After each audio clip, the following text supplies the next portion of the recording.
तो price elasticity पढ़ रहे हैं अपन लोग, इलास्टिसिटी ऑफ सप्लाई क्या होता है बताओ। इलास्टिसिटी ऑफ सप्लाई क्या होता है सर, कोई भी चीज़ की सप्लाई में, क्वांटिटी सप्लाइड में कितना रिस्पॉन्स आया उसकी प्राइस की वजह से। सही बात है। तो सर प्राइस की वजह से सप्लाई में कितना रिस्पॉन्स आ रहा है उसे मेजर अगर हम करेंगे उसे कहते हैं प्राइस इलास्टिसिटी। और इसको प्राइस इलास्टिसिटी कह लो या इलास्टिसिटी ऑफ सप्लाई, एक ही बात है। अब सुनना, यहां पर इलास्टिसिटी निकालने के कितने मेथड्स हैं? 3। प्राइस वहां पे कितने थे? 4। याद करो, percentage method, arc elasticity, point elasticity, और कौन सा था वहां पे? Total outlay method. यहां पे 4 ही हैं, सिर्फ 3 ही है सॉरी। तो एक है परसेंटेज, एक है आर्क और एक है पॉइंट। पॉइंट में भी कल बताया था मैंने, सिर्फ कौन सा है? सिर्फ न्यूमेरिकल वाला। याद करो बेटा, सेम फॉर्मूला है। प्राइस इलास्टिसिटी का क्या फॉर्मूला था परसेंटेज में? Percentage change in demand upon percentage change in price. यहां पे क्या हो जाएगा? Percentage change in quantity supplied divide by, एक तो ये फॉर्मूला है। आर्क इलास्टिसिटी का सेम फॉर्मूला, कोई नो चेंज। क्या था? Q1 minus Q2 divide by Q1 plus Q2 into, price में पहले ऐड करते हैं, P1 plus P2 divide by, याद आ गया? तो P1 plus P2 divided by P1 minus P2 same. अच्छा, पॉइंट में क्या फॉर्मूला था? न्यूमेरिकल वाला, change in quantity upon delta Q upon delta P into P upon Q। सही है, यही था। एक क्वेश्चन करेंगे तीनों मेथड से, ठीक है? एक ही कर लेते हैं। चलो सामने देखो, एक ही क्वेश्चन तीनों मेथड से, ढंग से देखो सब लोग।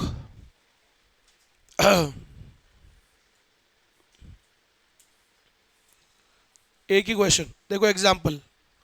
मान लो आइसक्रीम का प्राइस 50 रुपये था, तो सप्लाई था 1000, ठीक है? Supply was 1000 units. फिर प्राइस हो गया 75, सप्लाई हो गया 2000। आपने भी पढ़ा है सर, हाई प्राइस होता है तो सप्लाई बढ़ती है, लॉ ऑफ सप्लाई तो ऐसे ही चलता है, हाई प्राइस पे ज़्यादा ही बेचना चाहेंगे। तो फाइंड आउट इलास्टिसिटी। अब देखो कितने मेथड से निकालने के इलास्टिसिटी ऑफ सप्लाई के? 3 है। हमेशा कुछ नहीं बोले तो पहले क्या लगाते हैं? आर्क, ठीक है? खैर अपन सारी लगा रहे हैं, परसेंटेज निकाल के दिखा रहा हूँ आप सबसे पहले। क्या फॉर्मूला था? Percentage change in supply upon percentage change इन, लगाओ फॉर्मूला। कैसे लगाते हैं? Change upon base into 100। Sir कितने का चेंज आया? 1000 बढ़ गई, डिवाइडेड बाय पहले कितनी थी? 1000 इंटू 100। तो सर बताओ सप्लाई में कितना चेंज आया? 100%। बताओ प्राइस में कितना चेंज है? सर 25 डिवाइडेड बाय पहले कितनी थी? इंटू 100। तो सर ये कितना आ जाएगा? 50%। तो बताओ प्राइस में कितना चेंज है? 50%। तो इसको सॉल्व करेंगे, आंसर कितना आ गया? 2। तो इलास्टिसिटी ऑफ सप्लाई कितना आ गया सर? 2 आ गया। और मैंने कहा था सेम परसेंटेज के जैसा ही आंसर किसका आता है? पॉइंट में। तो सेम लगा के देख लो आप। अब पॉइंट का मेथड लगा रहे हैं, अभी कौन सा लगाया था? परसेंटेज। अब पॉइंट में लगाते हैं, क्या फॉर्मूला है? Change in quantity upon change in price into price upon, लगाओ। चेंज इन क्वांटिटी बताओ, 1000 बढ़ गया तो प्लस में लिख रहे हैं। प्राइस में कितना चेंज है? 25। ओरिजिनल प्राइस क्या थी? 50 डिवाइडेड बाय ओरिजिनल क्वांटिटी थी, तो ये देखेंगे ये गया ये गया, ये आ गया 2। तो सर यहाँ पे भी इलास्टिसिटी कितनी आती है? 2। और दोनों की हमेशा सेम आती है। अब आप देखो आर्क लगाते हैं अपन। आर्क कैसे लगाते हैं बताओ? Sir P1 P2 Q1 Q2 लगाओ। तो आर्क अगर हम लगाएंगे, और लगाना भी आर्क ही है, कुछ नहीं बोले तो, क्या फॉर्मूला है? Q1 माइनस Q2, 1000 माइनस 2000 कितना होता है? सर माइनस का 1000। फिर दोनों क्वांटिटी को ऐड कर दो, कितना हो जाएगा? 3000। फिर प्राइस में पहले ऐड कर दो 125, फिर माइनस कर दो 50 माइनस 75 क्या होता है? माइनस का। तो ये माइनस माइनस तो कट गया। सर सप्लाई है, ये आंसर हमेशा पॉजिटिव ही आएगा, माइनस आ भी रहा है तो कट जाएगा वो। हाँ भाई कितना हुआ? 3 5 5 अपॉन 3 कितना होता है बताओ? 1.66। तो आप देख रहे हो यहाँ पे इलास्टिसिटी आई 1.66। कुछ नहीं बोलते तो अपन कौन सा मेथड फॉलो करते हैं? हमेशा किसका आंसर मानते हैं? आर्क वाले का। अगर ऑप्शन में ये हो तो बहुत बढ़िया, ये ना हो तब हम कौन सा मेथड लगाते हैं? पॉइंट वाला। सेम लॉजिक जो डिमांड में था यहाँ पर भी सेम यूज करते हैं अपन। क्लियर है सभी को? पक्का? आगे बढ़े? समझ में आया सभी को? तीनों मेथड्स निकालने आ गए। अब सुनना, मैंने आपको आर्क मेथड और पॉइंट मेथड, इन दोनों में वो थ्योरी क्वेश्चंस भी बताए थे, याद करो। आर्क मेथड कब लगाते हैं बताओ? आर्क मेथड कब लगाते हैं sir? When the change in price is larger. याद आया? याद आ गया? Arc method is also called mid point method. बेटा वो सेम बातें यहां पर भी हैं, इसलिए बस रीड ही करा रहा हूं, क्योंकि समझाने की जरूरत ही नहीं है। जब प्राइस में बड़ा चेंज हो कौन सा मेथड लगाना है? आर्क। कौन सा पूछेगा कि कौन सा लगाएं, तो आर्क लगाना होता है। फिर क्या बताया था मैंने? When there are two prices and two quantities which method should be used? Arc method should be used. फिर मैंने बताया था एक डिमांड कर्व पे अगर 2 पॉइंट लगा दिए जाए, 2 पॉइंट के बीच में निकालनी हो, कौन सा मेथड लगाएंगे? आर्क। तो सर यहां पर भी वैसा ही है। अगर एक सप्लाई कर्व है, इस पे 2 पॉइंट लगा दूं ए और बी, सर 2 पॉइंट किससे मिलके बनते हैं? 2 पॉइंट बनते किससे मिलके हैं? 2 प्राइस 2 क्वांटिटी से। तो इस सर कौन सा मेथड लगाएंगे? आर्क। तो जब भी 2 पॉइंट के बीच में निकालने को बोल रहा है तो which method should be used? Arc should be used. तो सही है, याद आ गया बस। और पॉइंट मेथड में क्या थ्योरी पॉइंट्स बताए थे sir? This method is also called geometrical method. In this method, this method is used when the change in price is very small, infinitesimal. ठीक है? फिर हमने क्या पढ़ा था? This method can be used when elasticity is to be found at a single point on a linear demand curve. तो वहां demand curve linear था, यहाँ कैसे होगा? यहाँ सप्लाई कर्व लीनियर होगा। तो सर एक लीनियर सप्लाई कर्व पे कहीं भी पॉइंट लगा दे, कहीं भी, क्यों बोलो इस पे निकालो इलास्टिसिटी, तो सर कौन सा मेथड लगाएंगे? पॉइंट। क्योंकि बाकी तो लगा भी तो नहीं सकते, क्योंकि एक पॉइंट पे निकालना है, इसका मतलब एक प्राइस और सर एक प्राइस एक क्वांटिटी पे, बाकियों से तो कैसे निकालोगे? निकाल ही नहीं सकते, पॉसिबल ही नहीं है। वो तो इसी से निकल सकता है। समझ में आया सभी को? सेम थ्योरी पॉइंट्स हैं दोनों ही चैप्टर्स में, तो उसके अंदर अपने को ज़्यादा दिमाग लगाने की ज़रूरत नहीं है। समझ में आ गया सभी को? सेम थ्योरी पॉइंट्स हैं, चेक कर लो आप, मैंने लिखे हुए नोट्स में। आर क्लासेस डी में सेम थ्योरी पॉइंट्स हैं।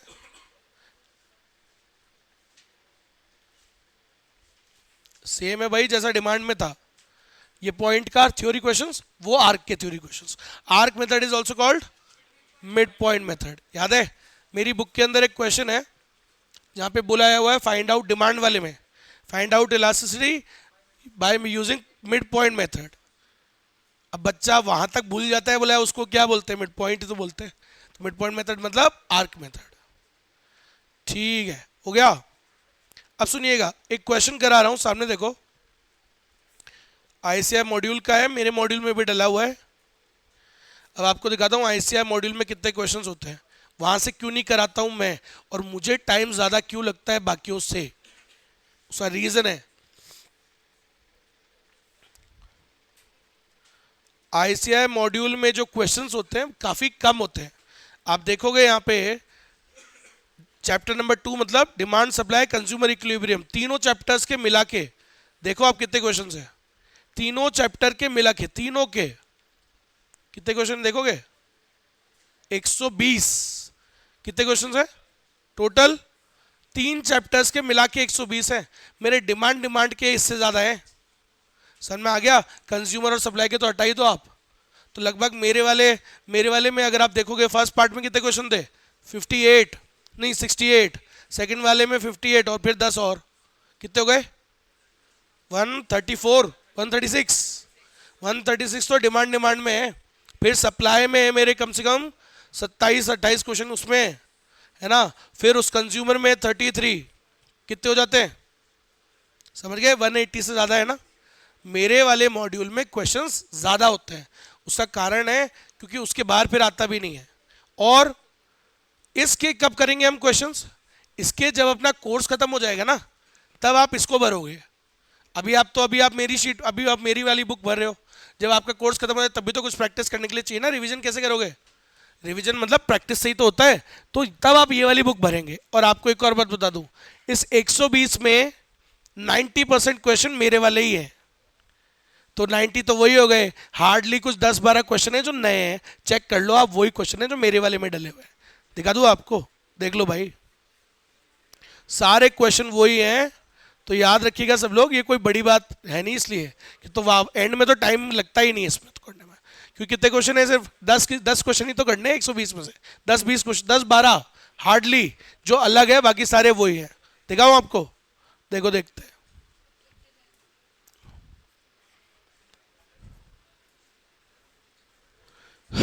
ये पढ़ा था कल, याद करो। Supply curve shifts to the right, improve technology, excise duty, याद आया। क्वेश्चन नंबर सप्लाई में होगा ये 20-21 क्वेश्चन है, कोई 20 या 21वां क्वेश्चन है, ठीक है। और दिखा देता हूं आपको।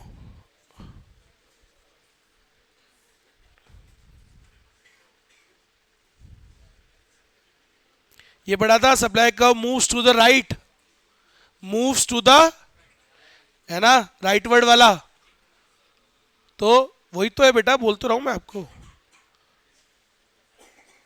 कंफर्ट किस में लाई करता है, ये नहीं था डिमांड में question. Comfort lies between luxury, necessity and luxury में लाई करता है। Increase in number of sellers of bikes, ये नहीं था क्वेश्चन। फिर समझ गए ना सब लोग। इसीलिए बाकी जो ट्यूशंस होते हैं मैं आपको बता देता हूं, वो प्रैक्टिस कहां से कराते हैं बच्चों को, यहां से कराते हैं। तो उनका तो हो जाता है थोड़ा जल्दी कोर्स, मेरा थोड़ा स्लो होता है। उसका कारण है मैं आराम से पढ़ाता हूं, मैं हर बच्चे के हिसाब से पढ़ाता हूं। जो लीस्ट बच्चा है कि भाई जिसने कभी भी नहीं पढ़ी, या फिर जो सबसे नॉर्मल है, उसके हिसाब से। मैं ये सोच के नहीं पढ़ाता कि यार क्या, मैं आपको बताता हूं जैसे क्या होता है कई बार ना, कोई टॉपिक है, अब यार बहुत ज्यादा जो इंटेलिजेंट है 4-5-10 बच्चे हैं, वो तो जल्दी समझ जाएंगे। अब लेकिन एक नॉर्मल जो एक बच्चा होता है, उसको तो यार 2-3-4 एग्जाम्पल्स लगते हैं, तो मैं उसी के अज्यूम करके पढ़ाता हूँ। समझ में आ गई मेरी बात। तो मैं ये नहीं देखता कि भाई 10 को समझ में आ रहा है, मेरी क्लास में 99% बच्चों को समझ में आना चाहिए और 100 को ही आना चाहिए, बात तो वही है। समझ में आ गई मेरी। इसलिए थोड़ा मैं रिलेटिवली स्लो चलाता हूँ, तो लेकिन पढ़ाता एक ही बार हूँ, लेकिन ढंग से पढ़ाता हूँ ताकि सबको समझ में आ जाए। समझ में आया। चलिए, तो क्वेश्चन हो रखे हैं ना सारे, ये हो रखे होते हैं बेटा, ये तब प्रैक्टिस करेंगे ताकि हम ये भी इसको पढ़ ले, इसको गंदा करेंगे तब अपन, जब कोर्स हो जाएगा कुछ तो करेंगे प्रैक्टिस, इसको कर डाला। समझ में आ गई। चलो सामने देखो, अब आप मुझे एक क्वेश्चन कराना है आपको, जो दिखाता हूं मैं आपको। आईसीआई मॉड्यूल का ही है, मेरे में भी डला हुआ है वो, मेरे वाले में क्वेश्चन नंबर 18। समझ गए, ये रहा। अच्छे से सुनना, सुनो अब दिमाग लगाओ, अच्छा क्वेश्चन है, ऐसी थोड़ी करा रहा हूं नहीं तुम्हें। The supply function is given as Q equals to -100 plus 10P। Elasticity का क्वेश्चन है ये। क्वेश्चन खुद बता रहा है कि जो सामान की सप्लाई है, कोई भी सामान है, मान लो ये पानी की बोतल है, तो ये पानी की बोतल है, इसकी सप्लाई कैसे निकलेगी वो क्वेश्चन खुद बता रहा है। कैसे निकलेगी भैया बताओ, -100 प्लस 10 इंटू पी, पी मतलब प्राइस, जो भी प्राइस होगी। क्वेश्चन कह रहा है, अब क्या कह रहा है आगे देखो, find out the elasticity using कौन सा मेथड।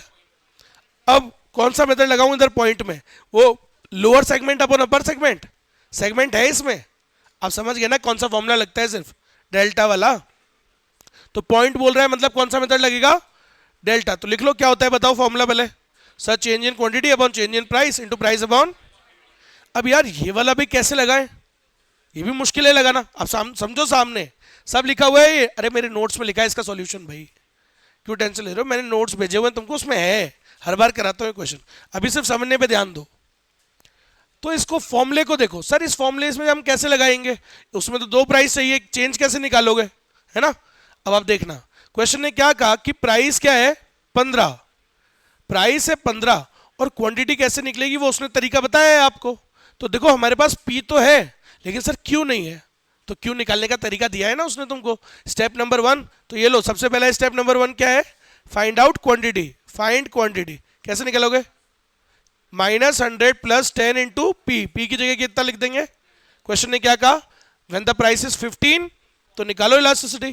तो -100 प्लस 10 इंटू पी है 15, तो भाई क्वांटिटी कितनी आ जाएगी, -100 प्लस 150, कितना हो गया 50। तो सर क्यू आ गया 50। अब आप बेटा देखो, प्राइस आ चुका है, क्वांटिटी आ चुका है, आ गया ना, अरे प्राइस तो 15 है, ये 50 आ गया। सर अब ये तो आ गया, लेकिन ये तो एक ही प्राइस एक ही क्वांटिटी हुआ, याद करो, एक प्राइस एक क्वांटिटी, प्राइस कितनी थी 15, क्वांटिटी कितनी है 50।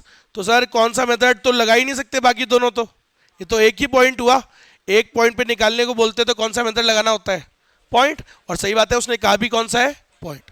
अब सर वो तो ठीक है, निकालेंगे कैसे, लेकिन अब आपको एक बात बताता हूं, अपन ये नहीं निकाल सकते जब तक हमारे पास क्या नहीं है। सर ये चेंज कैसे निकालोगे, चेंज के लिए तो हमेशा दो चाहिए होते हैं। अरे हाँ है ना, कि भाई पहले कितनी थी 50, फिर हो गई 70, फिर ये थी 1000, ये हो गई 2000, तो सर चेंज निकालने के लिए तो दोनों चाहिए। अब क्या करें, अब ध्यान देना, जब भी आपको वो सप्लाई फंक्शन देगा, सप्लाई फंक्शन देगा, ऐसा ही क्वेश्चन डिमांड में भी आ जाता है, डिमांड फंक्शन या सप्लाई फंक्शन देगा तो हमेशा पी के बगल में कुछ देगा। समझ में आ गई मेरी बात, तो आपको हमेशा पी के बगल में डेरिवेटिव की वैल्यू दे देगा वो, आपको समझ रहे हो, डिफरेंशिएशन वैल्यू दे देगा। याद करो क्या होता है डिफरेंशिएशन, एक की वैल्यू में दूसरे की वजह से कितना चेंज आया, समझ रहे हो, चेंज को बोलते हैं change in one value divided by change in another. एक की वजह से दूसरे में कितना प्रभाव आ रहा है उसे निकाले, उसका रेशो होता है। अब इसका वैल्यू उसने दे रखा है, अगर आप देखोगे पी के बगल में आपको मिल जाएगा, हमेशा गिवन होता है। तो देखो पी के बगल में कितना है,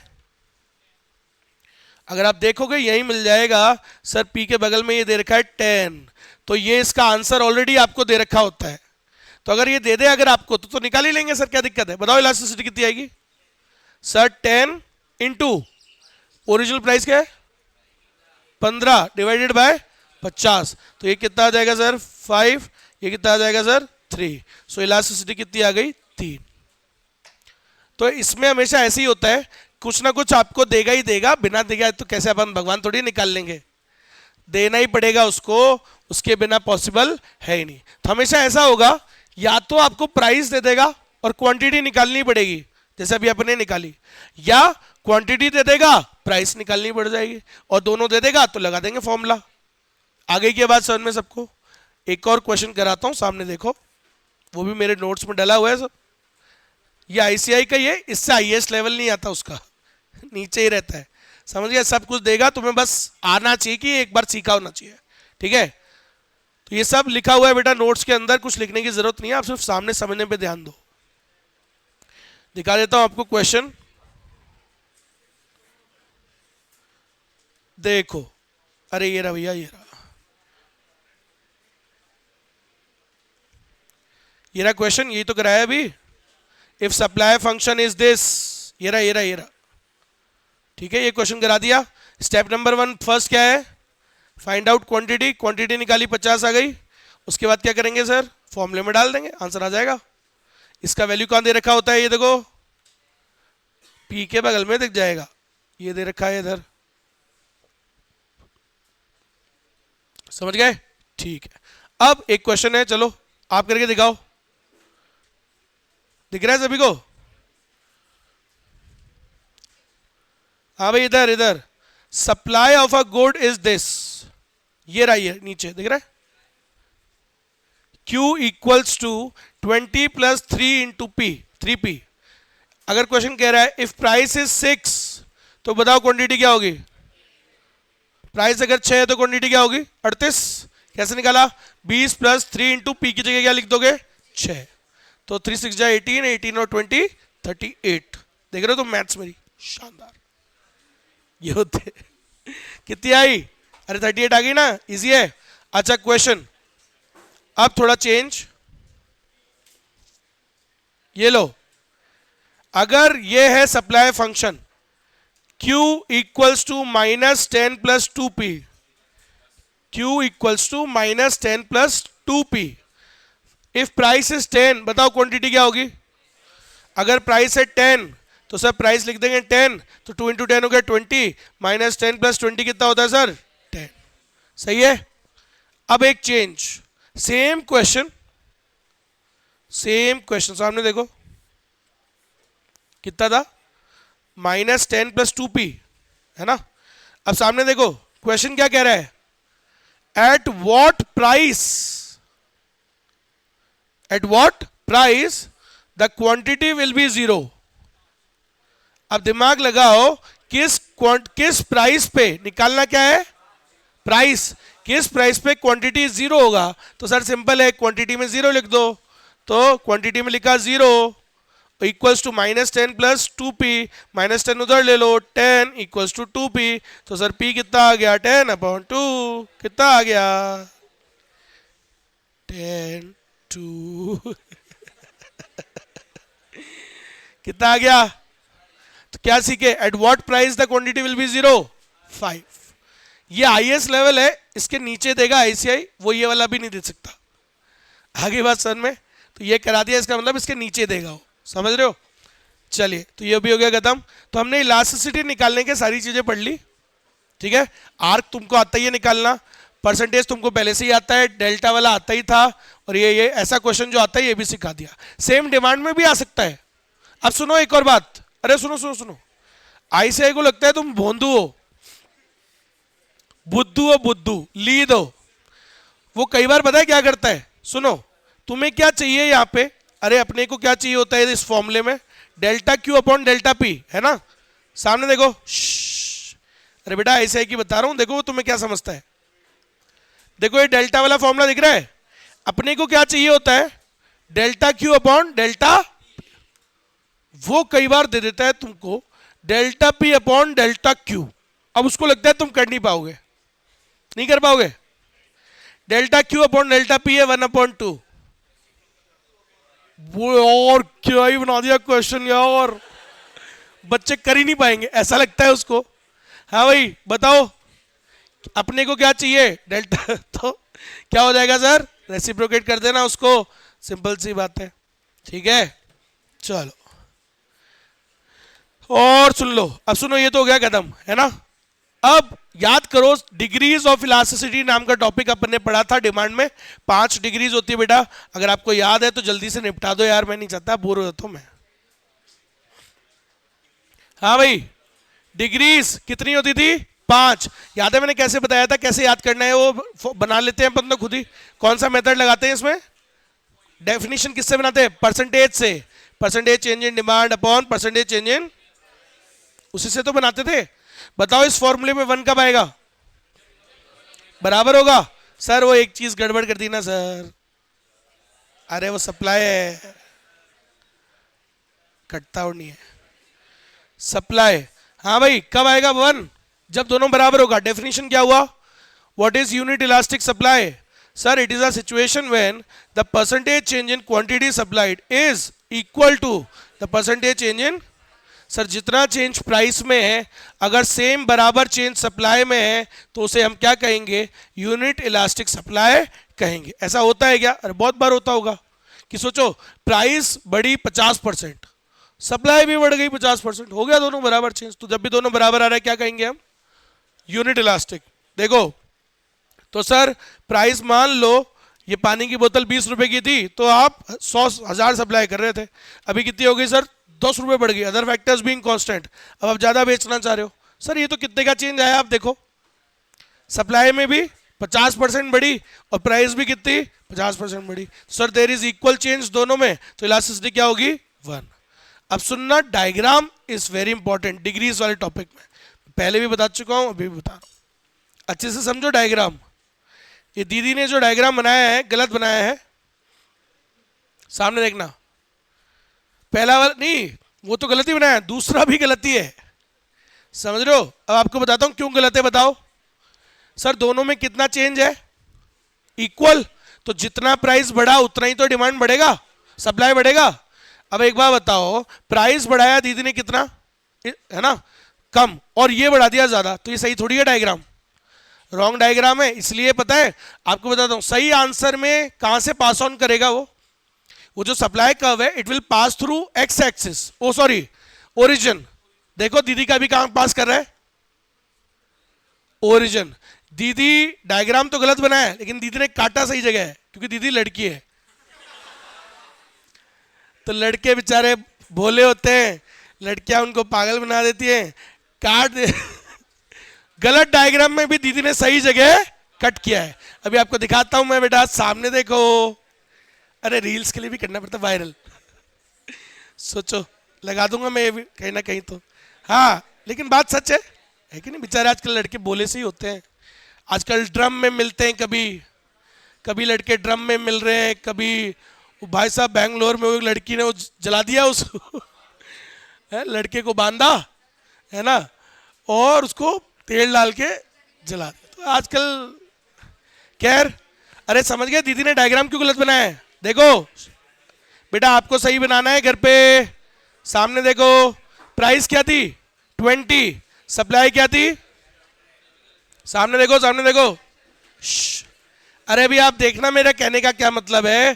प्राइस थी 20, सप्लाई थी बातें नहीं 1000, ठीक है। सामने देखो, और पीछे वाले तो बिल्कुल मत क्या करो, उससे पीछे क्लास चल रही होती है उधर, समझ रहे हो, फिर आ जाएंगे उधर से वो, फिर जानते हो तुम हाँ तो डिस्टर्बेंस को तो आएंगे यार बेचारे, है कि नहीं अब देखो प्राइस है 20, सप्लाई है 1000।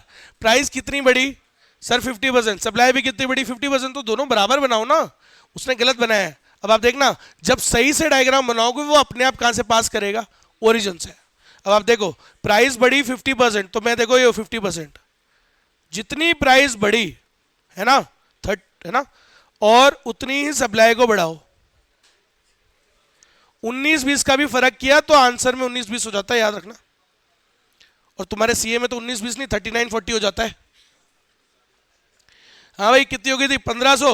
अब आप देखो मैंने सही बनाया है।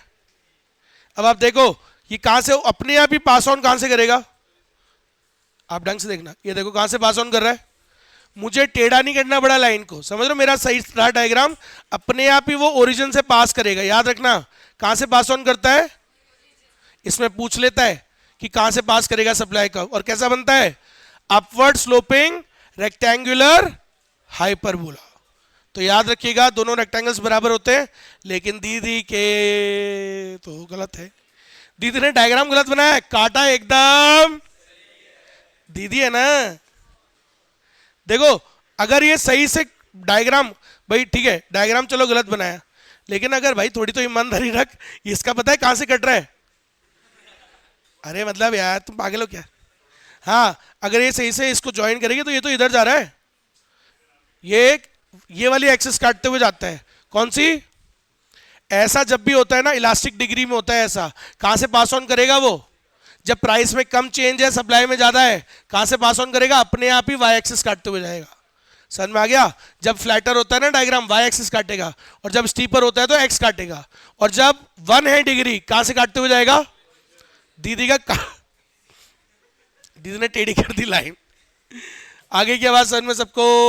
दीदी का डायग्राम क्यों सही नहीं है, क्योंकि देखो ना प्राइस में थोड़ा सा चेंज यहाँ ज्यादा कर दिया, गलत बना दिया ना। दोनों में बराबर होना चाहिए था चेंज, बराबर होता तो टेढ़ी नहीं करनी पड़ती दीदी को लाइन। चलो सामने देखना आप दूसरी डिग्री। अरे दूसरी का नाम क्या होता है, हाँ भाई सामने देखो,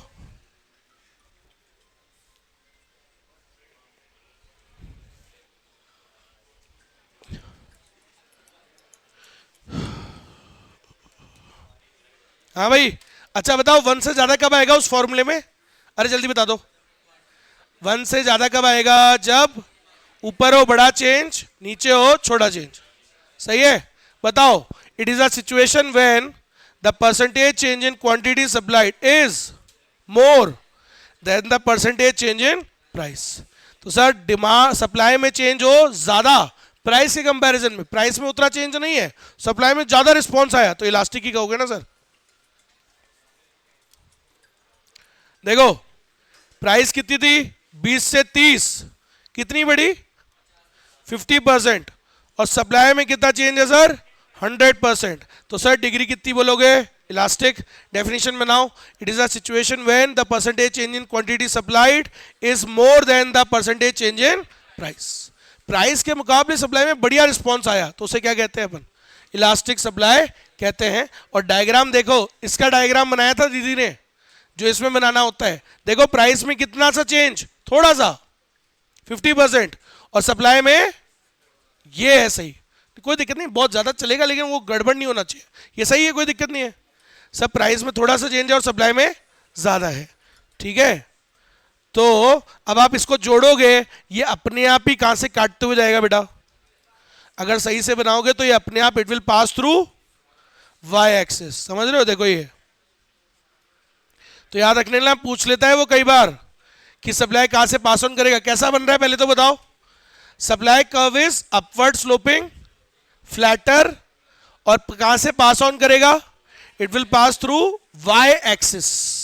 ठीक है, अब तीसरी डिग्री, बातें नहीं। तीसरी डिग्री क्या होता है? In elastic. इन इलास्टिक का मतलब सर वन से कम रिस्पॉन्स। वन से कम रिस्पॉन्स को क्या बोलते हैं भाई? लेस इलास्टिक या इन इलास्टिक, ये भी बोलते हैं। ऐसा कब होगा? जब प्राइस में चेंज हो ज्यादा कंपेरेटिव टू सप्लाई। तो सर सप्लाई में चेंज कम, प्राइस में ज्यादा। अब आप देखो इधर, प्राइस थी 20, सप्लाई करते थे 1000, प्राइस गिर गई तो सप्लाई भी कम होगी। प्राइस गिरी, आधी हो गई, सप्लाई कर दी तुमने 75। तो बताओ सप्लाई में कितना चेंज आया? 25%। प्राइस में जबकि कितना चेंज था?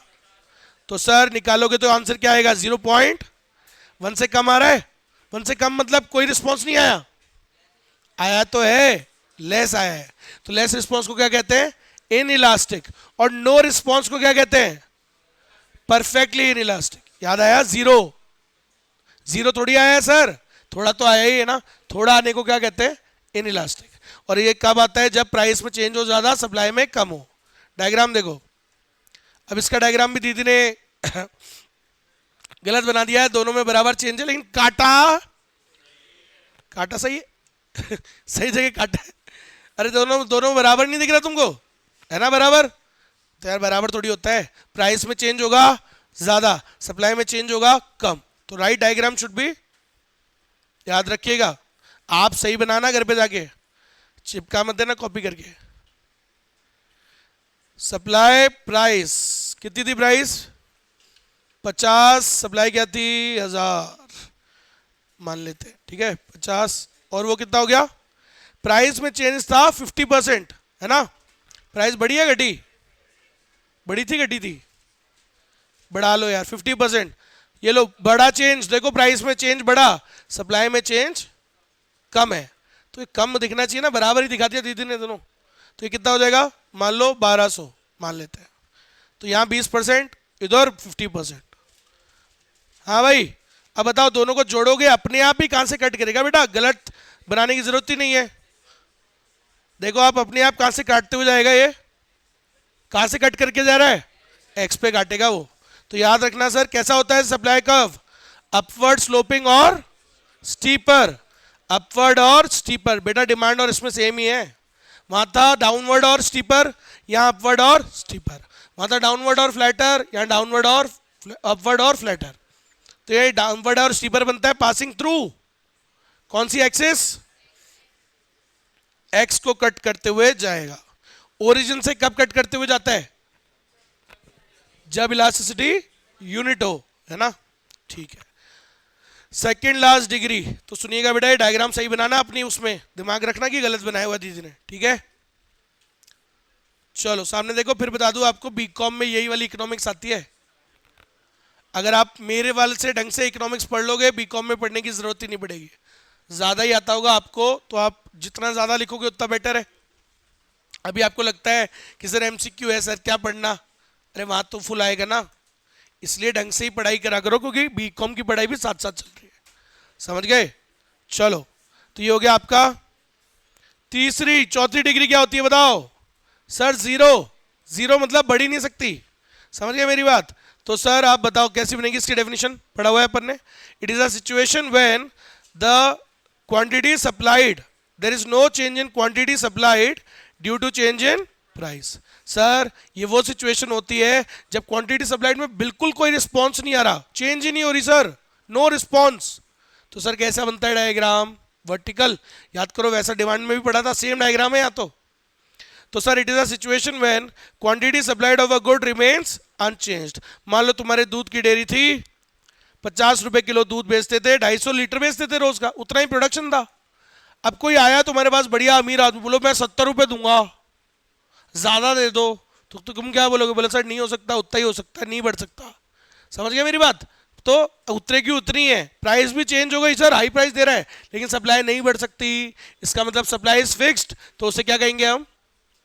Perfectly in elastic. एक चैप्टर आएगा अगला वाला, प्रोडक्शन चैप्टर, चैप्टर नंबर 3, वहां पे एक लाइन है, the supply of land is fixed, supply of land is fixed from the countries point of view, देश के पॉइंट ऑफ व्यू से देखें तो लैंड की सप्लाई फिक्स्ड है। इसका मतलब उसको अगर हाई प्राइस देके बढ़ाया नहीं जा सकता, अगर बढ़ा सकते तो अभी तक पाकिस्तान को अपन खोपचों में ले चुके होते। सही है, हाई प्राइस देके खरीद लेते, अपने अंदर ले लेते। अभी तक तो प्राइस देके आप सप्लाई बढ़ा सकते हो क्या लैंड की? नहीं। देश के पॉइंट ऑफ व्यू से आप अपने घर का प्लॉट बढ़ा सकते हो।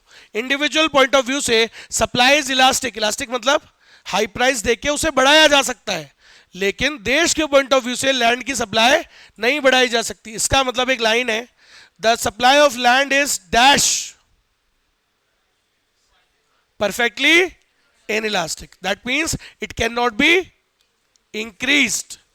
अरे आई कि नहीं आई बात समझ में? पक्का? तो ये होता है ना इसका मतलब, सर प्राइस में चेंज आ रहा है लेकिन सप्लाई में कोई चेंज नहीं आ रहा है, फिक्स है, नहीं बढ़ सकती।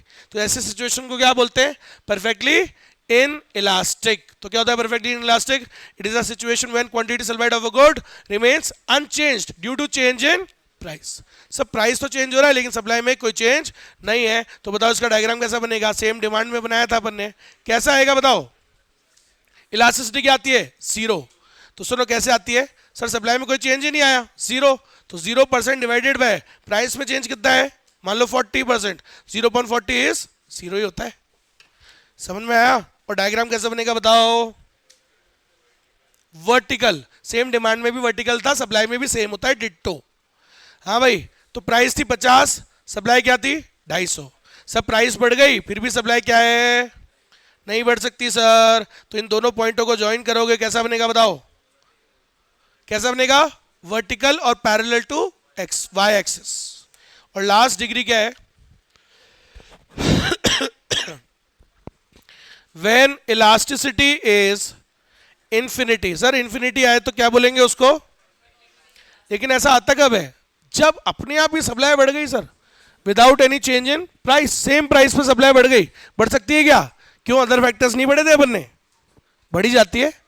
समझ लो, प्राइस वही है, सप्लाई बढ़ गई, इनपुट सस्ते हो गए, नहीं होता। सरकार ने सब्सिडी दे दी सर, नहीं हो जाता। सेम प्राइस पे ज्यादा सप्लाई कर रहे हो, पढ़ा था ना? सेम प्राइस पे आप सप्लाई ज्यादा कर रहे हैं सर, टेक्नोलॉजी बढ़िया आ गई, पढ़ाया ना अपन ने?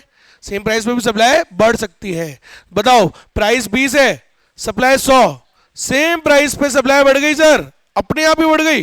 निकालो इलास्टिसिटी, कितना चेंज आया? 50% डिवाइडेड बाय प्राइस में चेंज 0%। तो सर इलास्टिसिटी क्या आती है? नॉट डिफाइंड, इनफाइनाइट आता है। सर मैं बनाओ definition, it is a situation when the quantity supplied of a good increases, और अपने आप बढ़ रही है, घट रही है, without any change in price.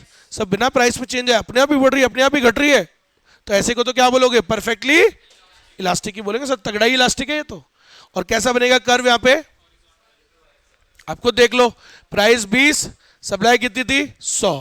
Price 20 ही है, सप्लाई बढ़ गई sir at the same price, ठीक है। तो सर ये कैसा बनेगा? Supply curve will be horizontal curve और पैरेलल टू एक्स एक्सिस। आया समझ में? 5 डिग्री पक्का? अब सुनिएगा, लास्ट टॉपिक है और ये चैप्टर ही खत्म, ठीक है? अच्छे से रुक जाओ, उनको भी खत्म करके भेज दिया आज, उनको तो 1.5 घंटा पढ़ाया, तुम्हें बस 20 मिनट और लगाऊंगा, छोड़ दूंगा। 10 मिनट तो क्लास में ही है, 10 मिनट एक्स्ट्रा लूंगा बस। 10 ही तो ले रहा हूं, ऐसे क्या कर रहे हो? खत्म हो जाएगा, सोचो चैप्टर ही खत्म है। कल तो कल का काम करेंगे ना, आज तो आज का कर लेते हैं।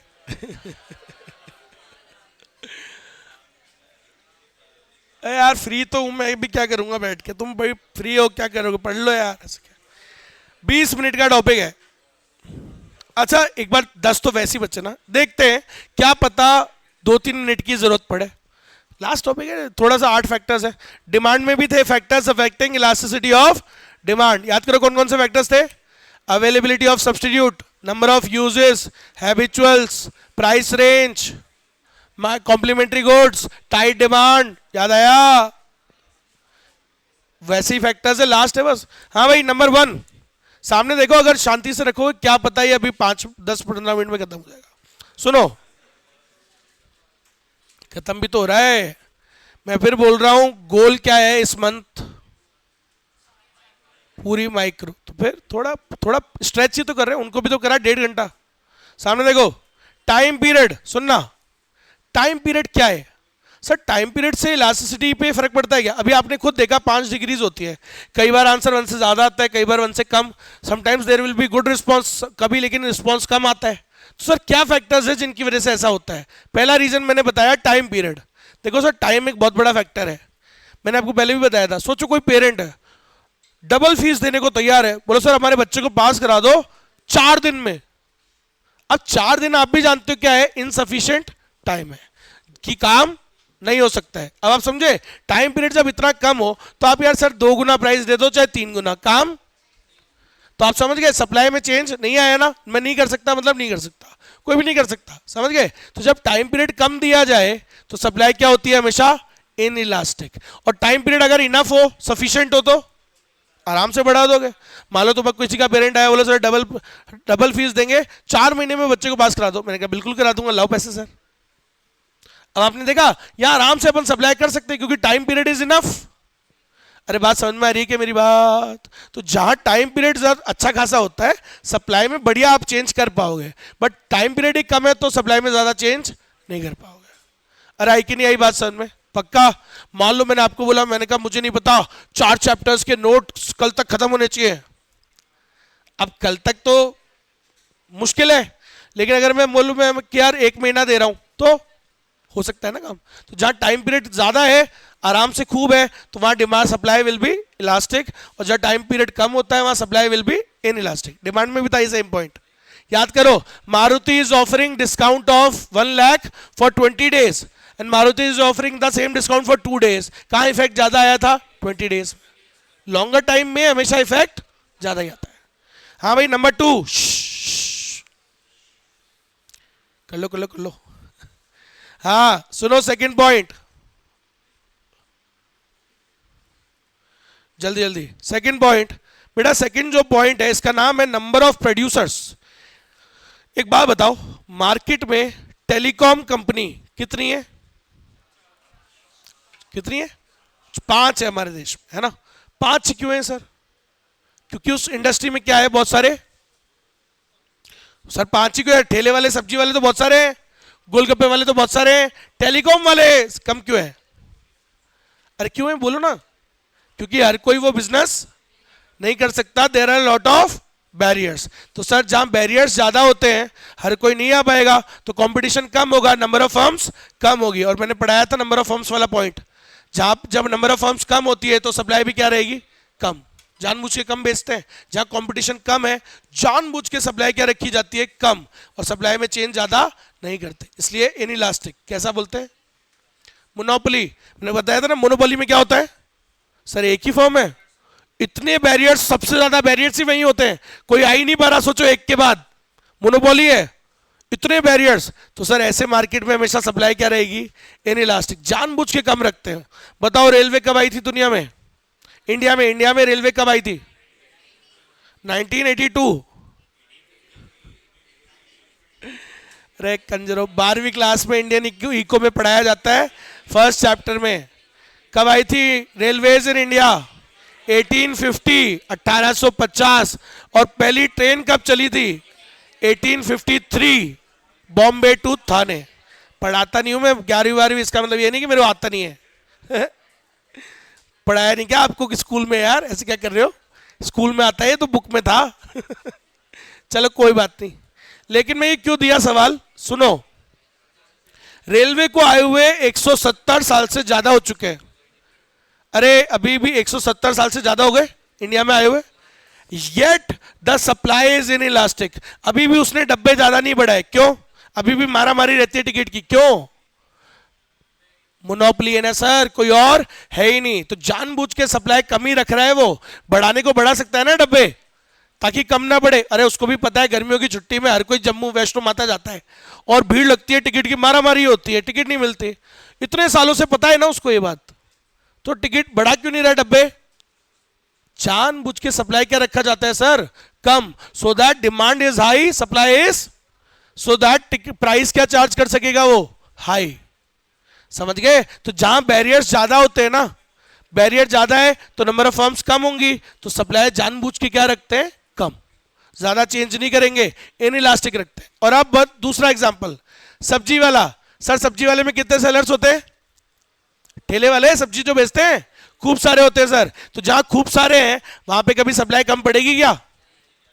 सर जहां पे खूब सारी फर्म्स हैं, क्यों है खूब सारी? सर ठेले वाले ज्यादा क्यों हैं? टेलीकॉम वाले तो नहीं है? क्योंकि सर ठेला लगाने में कोई बैरियर्स है ही नहीं। आपको सब्जी के बिजनेस में आना है, कभी भी आ जाओ, मुंह उठा के चटाई बिछाओ, सब्जी बेचो, आलू ले लो। आवाज निकालनी आनी चाहिए सर। और आजकल तो आवाज निकालने का भी चक्कर नहीं है, वो म्यूजिक बजा दो, है कि नहीं? अरे समझ में आया नहीं आया? समझ गए बात? अरे यस और नो? तो एक बात बताओ, सब्जी का बिजनेस हर कोई कर सकता है? तो खूब सारे सेलर्स हैं, इसलिए सप्लाई हमेशा क्या रहती है? इलास्टिक। जहां कंपटीशन ज्यादा होगा सप्लाई विल ऑलवेज भी।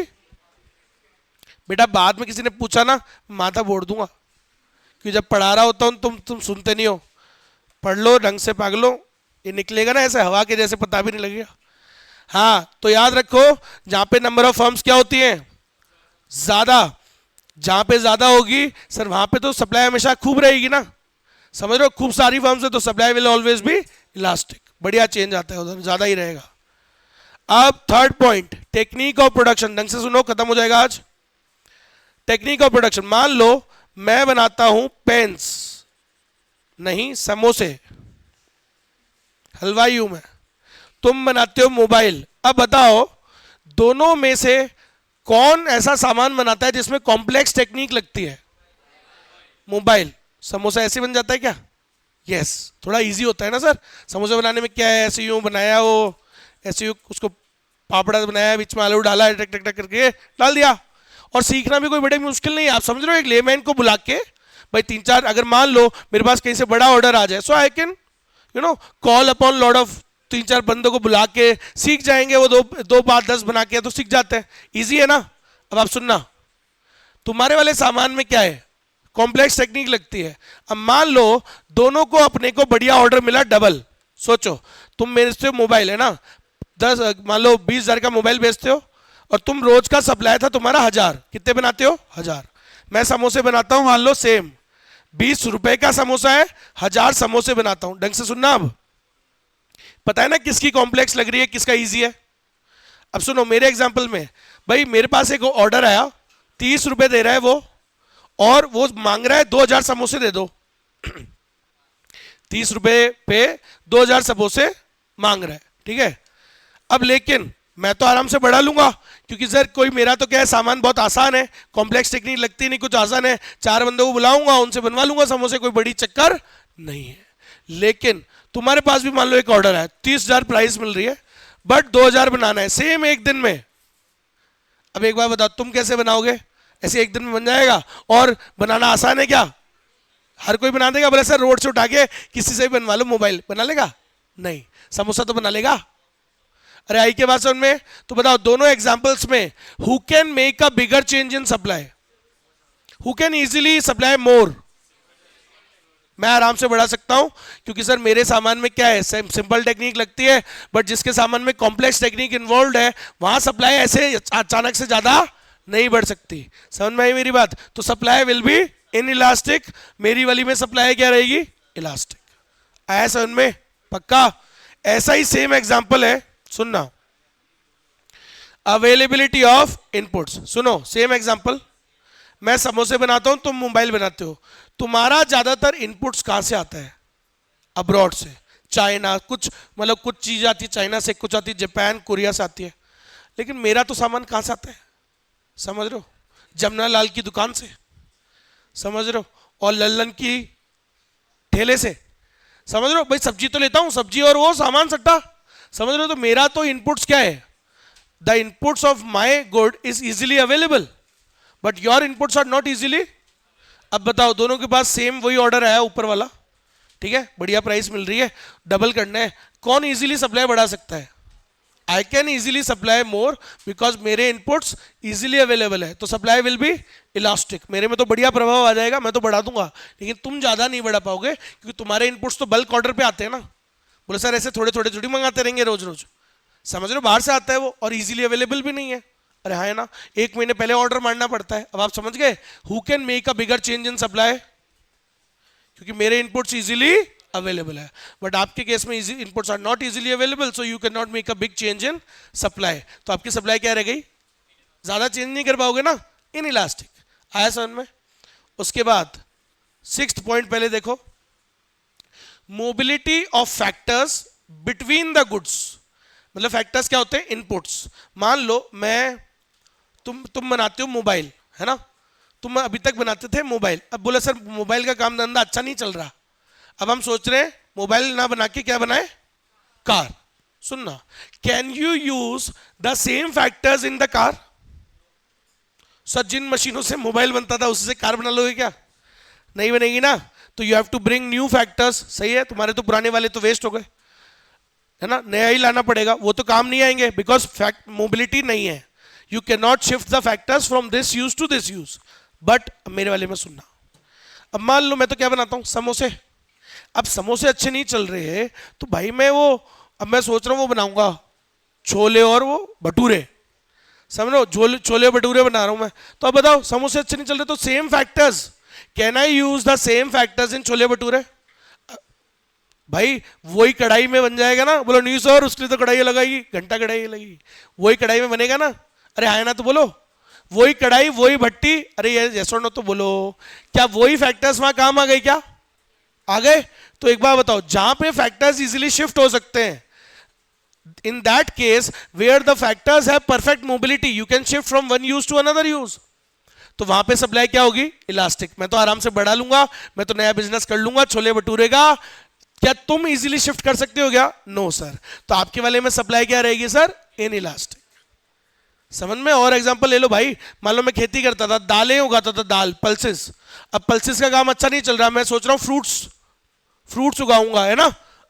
अब बताओ क्या वही ट्रैक्टर काम नहीं आ जाएगा क्या, या ट्रैक्टर ने लाना पड़ेगा? वही जमीन पे वो उग जाएगा। सही है, बीज ही तो लाना है थोड़ा सा। अरे यस और no. So there is perfect mobility between the factors. तो जहां इजीली मोबाइल है फैक्टर्स, वहां आप क्या कर सकते हो, क्या कर सकते हो इजीली? सर सप्लाई बढ़ा सकते हो, तो supply will be elastic. But जहां पे फैक्टर्स क्या है, they are not perfectly mobile, वो सेम फैक्टर्स यूज नहीं कर सकते सर, कुछ समझ रहे हो, परफेक्ट मोबिलिटी नहीं है, तो सप्लाई कैसी रहेगी, इन इलास्टिक। समझ गए? देखो नेक्स्ट पॉइंट, बस खत्म होने वाला है। Producers expectations about future prices, पढ़ा हुआ है। अब बताओ, दिमाग लगाओ, तुम्हारे पिताजी सुना रहे, अब तुम उनको लग रहा है फ्यूचर में प्राइस कम होने वाली है, तो अभी क्या करेंगे, अभी क्या करेंगे, कितनी बढ़ाएंगे? बस समझ रहे हो, अगर उन्हें लग रहा है फ्यूचर में प्राइस कम होने वाला है, तो he would want to sell more and more right now, ज्यादा बेचना चाहेंगे, मतलब इलास्टिक। समझ रहे हो, बड़ा भाई ज्यादा बेचेंगे ना, बोलो ज्यादा से ज्यादा बेचना चाहेंगे। अब उल्टा कर दो, अगर उनको लग रहा है कि फ्यूचर में प्राइस राइज होने वाली है, फ्यूचर में प्राइस बढ़ेगी, तो अभी सप्लाई क्या रखेंगे, वो लो डाउन। समझ रहे हो ना मेरी बात, कम रखेंगे ना। अरे है ना, तो बोलो अभी ज्यादा नहीं बेचेंगे, बोले यार ताकि कम कम बेचे, ताकि फ्यूचर में बेचेंगे ना, तो अभी सप्लाई कैसी रहेगी, इन इलास्टिक। और अगर उन्हें लग रहा है फ्यूचर में प्राइस कम डाउन होने वाली है, तो इलास्टिक। समझ में आया नहीं आया? और सेकंड लास्ट पॉइंट है, सुनना, स्पेयर प्रोडक्शन कैपेसिटी। किसकी कैपेसिटी, प्रोडक्शन की। अब सुनो, कोविड में क्या हो रहा था, मान लो जो प्यूमा है, अब प्यूमा का जो कैपेसिटी है, मान लो 10 लाख जूते बना सकता है वो एक प्लांट में, लेकिन वो बना रहा था सिर्फ 20% ही यूज, 30% ही यूज कर रहा था। बना तो सकता है कितने, 10 लाख, लेकिन बना रहा था 2 लाख 3 लाख ओनली। क्यों? कोविड में क्यों कम बना रहा था सर? डिमांड ही नहीं थी। तो सब ये अपनी कैपेसिटी से कम काम कर रहा था। सुनना, तो प्यूमा कितनी कैपेसिटी पे काम कर रहा था, 30% पे, तो उसकी कितनी अवेलेबल है, 70% एक्स्ट्रा पड़ी हुई है, स्पेयर कैपेसिटी पड़ी हुई है एक्स्ट्रा, आइडल कैपेसिटी अनयूज्ड, जिसको वो बाद में इस्तेमाल यूज कर सकता है। अब सुनना, लेकिन मान लो जो एडिडास है वो ऑलरेडी 100% पे चल रहा है, या 99 पे 90 पे चल रहा है। मान लो उसकी भी कैपेसिटी 10 लाख की थी, लेकिन वो ऑलरेडी 9 लाख बना रहा है। अब बताओ इसकी कैपेसिटी कितनी बची है और उसकी कितनी बची है? अब मेरे को एक बात बताओ, अगर मान लो दोनों के पास, दोनों राइवल्स हैं, किसी पार्टी से कोई, मान लो कोई कंट्री से बढ़िया ऑर्डर आया, who can take that order, who can make a big change in supply, who can easily supply more? ये बढ़ा सकता है। क्यों? ये क्यों बढ़ा सकता है? अरे क्योंकि इसके पास तो कैपेसिटी पड़ी हुई है, अनयूज्ड है, इसका तो आधा प्लांट वैसे ही खाली पड़ा है, तो ये तो बढ़ा लेगा सप्लाई को, उस ऑर्डर को ले लेगा। हाई प्राइस अगर कोई दे रहा है तो उस ऑर्डर को ले लेगा, तो इसकी सप्लाई क्या हुई, इलास्टिक सर, क्योंकि इसके पास कैपेसिटी थी, लेकिन उसकी सप्लाई ज्यादा बढ़ नहीं पाएगी, ऑलरेडी वो तो किस पे काम कर रहा है। अब आप समझो हमारे पास ऑलरेडी देखो भाई, ये फुल सीजन होता है, मेन सीजन, ऑलरेडी सारी क्लासेस पैक्ड है, कोई क्लास ही खाली बाकी नहीं है। अब आप समझ गए। अब अगर मान लो हमारे पास और बच्चे आ रहे हैं, लेट से 30, आपको बताऊं हम क्या करते हैं, हम रिफ्यूज कर देते हैं। जयपुर में एक ही अनोखा इंस्टीट्यूट होगा जो मना करना पड़ता है जिसको बच्चों को, क्यों, अब जगह ही नहीं है हमारे पास। अच्छा चौथा बैच, आप सोच रहे हो कि हम चौथा बैच कभी आज तक ही नहीं बनाया। मुझे 6 साल हो गए यहाँ पे काम करते करते। क्या होता है, हम सब मतलब 3 बैच ही पढ़ा सकते हैं हम, क्योंकि हम सब, मैंने कहा ना, एक भी जना हमारे यहाँ पे हायर्ड नहीं है, कोई भी एम्प्लॉय है ही नहीं, कोई नौकरी पे हमने रखा हुआ नहीं है, सब खुद का पार्टनरशिप शेयर करते हैं। तो आप समझो हम एक और बैच पढ़ा ही नहीं सकते, हमारे 3 ही है बैच आज तक, 4 होते भी ना मर्ज मार के उसको एक बना देते हैं सर में। तो आप समझे हम किस पे काम करते हैं इस टाइम पे, फुल कैपेसिटी पे, समझ रहे हो, क्योंकि हम तो शाम तक, भाई मैं इंटरव्यू पढ़ाता हूँ, मेरे पास टाइम भी तो नहीं है भाई, अभी तुम्हें इतना बढ़ाऊंगा, फिर इंटर में भी तो क्लासेस होती हैं। अब आप समझिएगा कहने का मतलब तो यही तो है, वी आर ऑलरेडी पैक्ड, तो ऑलरेडी पैक्ड है, तो अगर और कोई ऑर्डर अगर आ भी रहे खूब सारे बच्चे, हम नहीं बढ़ा सकते, हम तो रिफ्यूज कर देंगे। समझ गए ना मेरी बात, क्योंकि हमारे पास कैपेसिटी है ही नहीं। लॉजिक समझ गए सब लोग, अरे है ना, पक्का। मान लो इसकी बहन की शादी है ना, क्या नाम है बेटा अपना, उदित की बहन की शादी है, उदित की बहन की शादी में इसने मुझे भी कार्ड दिया है, तुमको भी कार्ड दिया है। अब सोचो तुम तो खाना खा के गए हो, ब्रेकफास्ट भी किया है, लंच भी किया है, सब खा खो के गए हो शादी में, मैं 2 दिन से भूखा हूं, मैंने खाना ही नहीं खाया, मैंने कहा उदित उसी में जाएंगे। अब बताओ कौन ज्यादा आइटम्स ट्राई कर पाएगा, who has spare capacity, me, so I have capacity ना, तो मैं तो ज्यादा ले पाऊंगा खाना, तुम ज्यादा ट्राई नहीं कर पाओगे, तुम तो ऑलरेडी फुल हो। अरे आई कि नहीं आई बात समझ में। और अब लास्ट पॉइंट और ये चैप्टर की समाप्ति, बस खत्म है। बस लास्ट पॉइंट क्यों लास्ट के लिए रखा, कोई रीजन होता है। देखो कॉस्ट ऑफ एग्जांपल समझना, अपने आप समझ जाओगे, थोड़ी सी लैंग्वेज इसकी हल्की सी टफ होती है, थोड़ी सी, सामने देखो वो भी नहीं आएगी, तुम्हारे लिए क्या टफ है, मैं हूं ना, सामने देखो, प्राइस सप्लाई, 2 एग्जांपल ले रहा हूं समझना। मान लो एक है लैपटॉप का और इधर है समोसे का, समोसा, समझ लो। हमारी एक कजन थी, वो स को फ बोलती थी, तो बोले भैया फमोसा खिला दो, फमोसा। तो उसको फमोसा खिलाते थे, फिर वो बोलती थी फॉफ्टी भी खाऊंगी, फॉफ्टी, फिर उसके बाद फॉफ्टी भी खिलाते थे। ऐसे भी होते कई बच्चे, स को फ बोलते, स को फ बोलो ठीक है, फ को स नहीं बोलना, गड़बड़ हो जाता है। हाँ भाई, प्राइस और सप्लाई, समोसे से याद आया, अब सुनो, मान लो 20 रुपए का समोसा है, रुक जाओ बस खत्म हो गया तुम्हारा ये जो योगदान है इस देश के प्रति, इसे याद रखा जाएगा, तुम 10 मिनट रुके हो जो। सुनो इधर, प्राइस है 20, सप्लाई थी 1000, है ना, ये समोसे वाला एग्जांपल है मेरा। अब तुम्हारा एग्जांपल है लैपटॉप का, तुम 20,000 का लैपटॉप बेचते थे, तुम्हारी सप्लाई थी 1000, है ना, तुम भी 1000 सप्लाई करते थे। अब सुनो, दोनों के पास एक बढ़िया क्लाइंट आया, मुझे वो ऑफर कर रहा है 30 रुपए, है ना, वही एक ही, मान लो एक ही, वो बोल रहा है, बोला हमको तो 2000 समोसे चाहिए, ठीक है, 50% ज्यादा प्राइस दे रहा है, आपने तो बढ़ाया law of supply, high price मिले तो producer would want to supply more, तो मैं भी ज्यादा चाहूंगा। अब सुनना, तुम्हारे को भी वो बोल रहा है, बोले यार मैं आपको 30,000 रुपए दूंगा, बट 2000 लैपटॉप चाहिए पर डे। अब मेरी बात समझो, तुम्हारी तो कैपेसिटी कितनी है, 1000 की, मेरी कितनी थी, मेरी भी 1000 समोसे की थी, लेकिन मैं समोसा बनाता हूं, आप समझो, मैं अगर बढ़ाऊं, मान लो उस ऑर्डर को लूं, तो भाई मेरे को ज्यादा कॉस्ट में इंक्रीज नहीं आएगा, मेरी लागत अभी कितनी आ रही थी, मान लेते हैं एक समोसे की, मान लेते हैं बेटा मेरी एक समोसे की प्राइस, कॉस्ट प्राइस आती है 18, और 2 रुपए का प्रॉफिट जोड़ के बेच देता था मैं, 18 नहीं चलो 15 आती है मान लो, कॉस्ट प्राइस इज 15, है ना, मान लो 15 रुपए की लागत आती है, 5 रुपए का प्रॉफिट 20, और अब ये ऑर्डर लेने से क्या होगा, सोचो, अरे ऑर्डर लेने से ज्यादा लागत नहीं बढ़ी, अरे यार क्या चाहिए समोसा बनाने में, बताओ एक्स्ट्रा बनाने 1000, तो 2-3 लेबर को पकड़ के ले आऊंगा, और थोड़ा भट्टी वट्टी ले आऊंगा, किराए पे मिल जाती है, सस्ता सा डंगा है, कोई चक्कर नहीं है, भट्टी वट्टी मिल जाती है ना, अरे टेंट वालों पे वो भी नहीं मिलेगी तो क्या करूंगा, ईंटे वींटे लगा दूंगा, घुसाड़ दूंगा लकड़ी। अरे आती हो चूल्हा, चूल्हा लगा दूंगा, वो बन जाएगा समोसा। अब आप समझो इजीली बन सकता है ना, ज्यादा लागत में इंक्रीज नहीं हुआ। ऐसा थोड़ी मेरे को कोई लोन लेना पड़ा, बैंक से करोड़ों की मशीन मंगानी पड़ी, ऐसा कोई चक्कर नहीं है। सो मेरी लागत में बहुत ज्यादा इंक्रीज नहीं हुआ, थोड़ा बहुत हुआ। आप सुनो, मान लो 20 रुपए भी हो गया तो भी मार्जिन अभी भी कितना है, 10 रुपए है ना। तो देखो मैं तो आराम से क्या करूंगा, सप्लाई बढ़ा दूंगा। बट अब तुम्हारा एग्जांपल समझो, तुम क्या बनाते हो, मोबाइल। अब यार मोबाइल बनाने के लिए तुमने क्या बना रखा है, एक लैपटॉप, सॉरी लैपटॉप का तुमने तो एक पूरा प्लांट बना रखा है। अरे भैया छोटी मशीन पे थोड़ी बनता है, करोड़ों की मशीनें आती हैं, प्लांट सेटअप करना पड़ता है। Your daily production capacity is 1000। अब वो ऑर्डर कितना दे रहा है, इस ऑर्डर को लेने के लिए तुमको क्या करना पड़ेगा, अपने प्लांट साइज को बढ़ाना पड़ेगा। For that you have to import lot of machines from abroad, करोड़ों की मशीनें, उस पर ब्याज जाएगा एक ऑर्डर के लिए, you want to take that thing. अब आप सोचो, वो ऑर्डर लेने से तुम्हारी लागत, करोड़ों की मशीनें मंगानी पड़ रही है ऑर्डर लेने के लिए, एक ऑर्डर के लिए।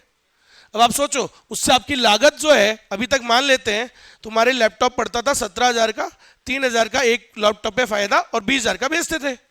लेकिन इस ऑर्डर को लेने से तुम्हें अपने ऊपर लोन लेना पड़ेगा, बहुत सारे खर्चे करने पड़ेंगे। फिर अब सुनो, तो अब तुम्हें वो लोन लेने से कॉस्ट बढ़ेगी ना। अरे अब थोड़ा उतनी यूनिट अब कॉस्ट आएगी, बढ़ जाएगा खर्चे।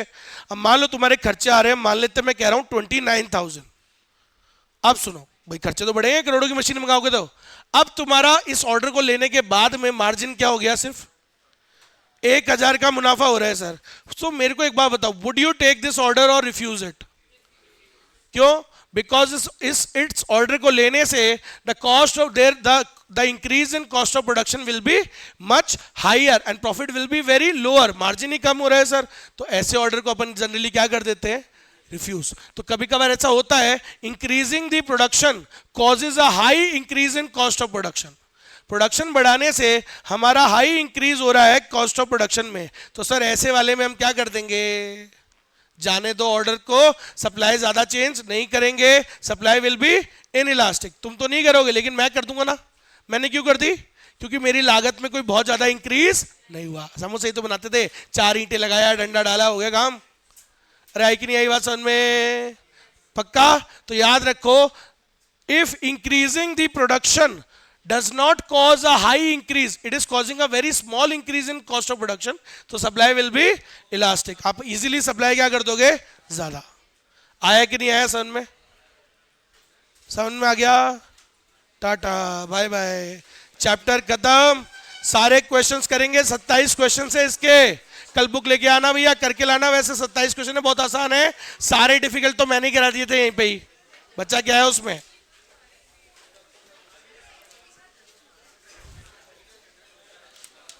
ओ